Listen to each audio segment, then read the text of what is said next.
Hey y'all, welcome back to my channel. This is the Lounge Room. It's your girl, Lady J. You know I'm bringing you the latest female rep tea and some urban news from time to time. So before I get into this video, you already know what I'm going to say. Go ahead and hit that thumbs up, comment down below, share, and subscribe to my little channel.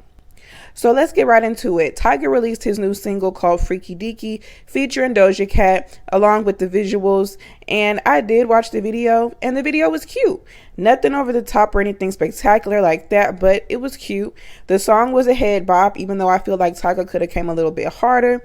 So the hook was catchy, you know, Doja sang the hook and it was catchy, but I feel like this was more of a Doja Cat song than a Tyga song. I don't know, but it felt like it was Doja Cat featuring Tyga. Now, I think Doja did good. Not anything spectacular, but she did good per usual. She did what she normally does. Her flow, her cadence, her delivery was there. But, you know, the one thing that I do notice more and more about Doja, and I have said this before, sometimes her bars are very random. Like, they don't always connect or make sense to me. And I did look up the lyrics to the song, and her bars are just random as hell. But you don't really notice too much because her delivery, her cadence, and her flow is what really be on point. Okay, so I saw some people comparing her to Nicki Minaj on Twitter, like, to no surprise. I don't know why Nicki fans or Doja fans steady want to compare these two. So some people were saying a couple of the outfits were similar to Nicki's outfits in Moment for Life in the Only music video featuring Wayne, Chris Brown, and Drake. Now, they also said this same thing when the Woman music video came out, comparing a certain scene to Nicki's Ganja Burns, which that scene did kind of remind you of Ganja Burns, but what can you expect from someone who has said time and time again that they are heavily inspired by Nicki Minaj? So, I mean, Doja is for sure talented. I appreciate that she pushes her own pen, but she is not by any means Nicki Minaj. Dead to comparisons.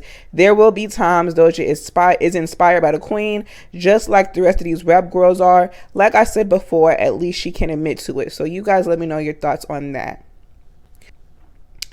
Now, the next topic I want to get into really quickly is Joe Budden teasing his interview with Nicki Minaj. So we will be getting another Nicki interview done by Joe Budden, okay? And it's something about when she goes on Joe Budden's podcast.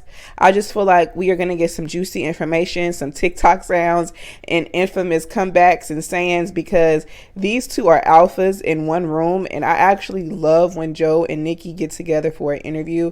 It is very entertaining. Even more so, Joe actually respects Nicki as a rapper. He knows the type of talent that she has, and he knows that she is one of the top lyricists in the game, just like Joe respects Nicki respects Joe, and on top of that, he knows what type of questions to ask. I'm sure there will be some controversy, and I am sure Nicki will say something that will have the girls ready to tussle, but she don't care, because that's what queens do. Let the help argue amongst themselves, because she is very opinionated, just like Joe is very opinionated, and they both have no problem saying what is on their mind, and that's what I love about Nicki Minaj. So I am excited to see what she has to say, and I am sure her haters will be tuned in before any of the barbs are tuned in, child, okay? So you guys let me know your thoughts on that. Are you here and ready for that Nicki Minaj times Joe Budden interview? And what do you think will be discussed? So, speaking of Nicki Minaj, she will be headlining the Wireless Festival in London this summer. In fact, she will be the one closing, okay? So, I believe it's been since 2019, since Nicki has done a festival. So, the fans are highly anticipating this, and she is very well known and loved in the UK. She's known and loved everywhere, okay? She is international, so I am sure the energy will be everything. On top of that, she even has some American barbs who have already booked that flight and purchased them tickets to go see her. Now, that's what you call impact. That's a superstar. That's really a mega star. Now, I will be here with my newborn, okay, because I'm due any day now, so y'all let me know how that goes. Now, there are other artists who will be headlining too, including J. Cole, SZA, A$AP Rocky, and Cardi B.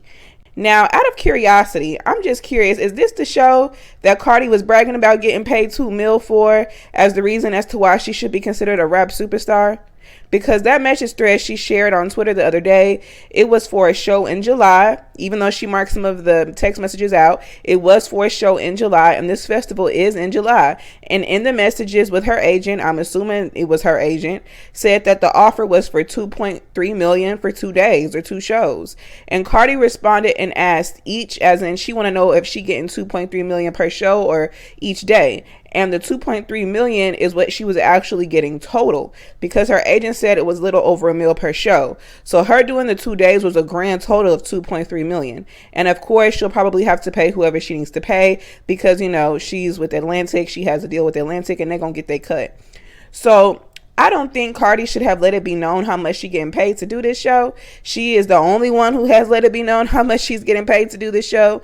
And if one of the other headliners want to be petty and bring up how much they getting paid, and it's substantially a higher number, she gonna be out here looking crazy. Because I guarantee Nicki is getting more than $2 million for her 1 day. And, you know, she owns her touring. And if I'm not mistaken, J. Cole does too. Okay, they don't have to pay the man. Now, there will be other performers, including Doja Cat and Megan Thee Stallion and Summer Walker. You know, hopefully Summer Walker will be healed up enough to actually sing more than a few songs from her album, since the other day she claimed the wounds are still fresh as to the reason why she can't perform certain songs from her album. Hopefully Megan will put out new music before then, because I don't know what she gonna get up there and perform. And I'm sure Doja Cat will kill it as usual. But of course, let me know how you guys feel and your thoughts on this, and who are you looking forward to performing. Now, the next topic I want to talk about real quick is Saweetie admitting that the reason for her shaved head fiasco was from stress and mental breakdown that she suffered last year, and how meditation has actually brought her stress levels down significantly. She talked about how she discovered how hair contains a lot of energy, which is true, and so she wanted to elevate and start over, and she wants to feel new and fresh, especially with her new music coming and her album coming this year. Now, when she premiered her bald head, I said it was due to probably just wanting to start over, because a lot of women shave their head or do the big chop or something wild different with their hair when they are transitioning into a new point into their life. And sure enough, that was the case. She admitted to having mental breakdowns, which of course, with all the backlash and flopped projects that she experienced last year, would lead anybody to have at least 1 or 2 breakdowns. And of course, she had that public breakup on top of that. So she took a lot on last year. But you know, I wish healing towards Saweetie, and I hope this new music she got coming can make some noise. Hopefully her fans actually buy and stream her music. I know her album is supposed to be coming this year, because last year it got pushed back. So hopefully she is focusing and directing that energy into this album, and hopefully her team and label is doing the same and pushing this latest single of hers called Closer featuring her, because it did debut at number 89 on the Billboard this week, which is kind of low. So if they want that to go up, they need to not get lazy and keep that in radio rotation and keep pushing it, so it can end up like Lotto's Big Energy, because she needs another stable single. She ain't had one in over a year since Best Friend featuring Doja Cat came out. But of course, you guys can let me know your thoughts on that. Now, the last topic I want to get into is Erica Banks releasing her new single called Slim Waist.